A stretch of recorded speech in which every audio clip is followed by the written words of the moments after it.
কল্পনা করো, তোমার মাথায় রাখা আছে বিশাল আকার এক তরমুজ। এক চুল এদিক সেদিক হলেই সেটি চুরমার হয়ে যাবে। আর চারপাশের মানুষগুলো সাহায্য করার জন্য নয়, হাসাহাসি করার জন্য তৈরি হয়ে আছে। জীবনটাও ঠিক তাই, একটি অস্বস্তিকর ভারসাম্যের খেলা। ঘাড় ব্যথা করছে, পা কাঁপছে, আর গ্যালারি ভর্তি মানুষ তোমার পড়ে যাওয়ার অপেক্ষায়। কেউ বাহবা দেবে না, বরং সবাই তোমার টলে যাওয়া নিয়ে রসিকতা করবে। কিন্তু এই অস্থির ভারসাম্যের মাঝেও, এই উপহাসের ভিড়ের মধ্যেও যে নিজের হাসিটা ধরে রাখতে পারে, দিন শেষে সেই আসল শিল্পী।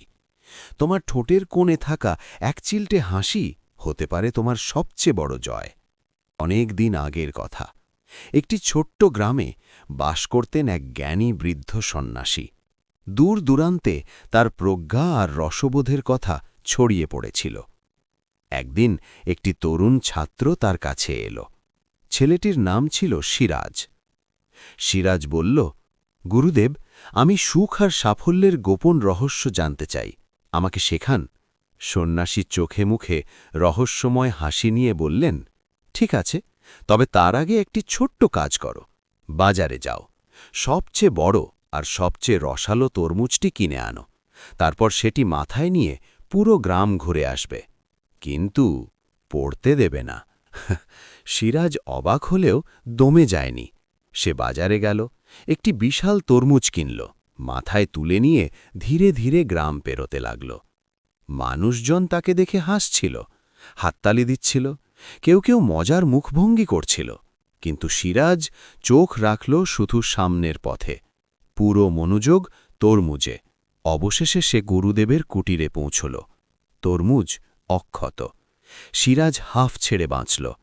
সে ভাবছিল, এবার নিশ্চয়ই প্রশংসা পাব। কিন্তু সন্ন্যাসী হেসে উঠলেন, এতটাই যে চোখে পানি চলে এলো।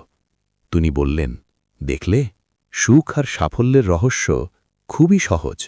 জীবনও ঠিক এই তরমুজটার মতো, ভারী, অপ্রত্যাশিত, আর মানুষজন চারপাশে হাসবেই। কিন্তু তুমি যদি হালকা মন নিয়ে, হাসি মুখে, ধৈর্য ধরে এগোতে পারো, তাহলেই তুমি জিতবে। সেই দিন থেকে সিরাজ জীবনকে আর ভয় পায়নি।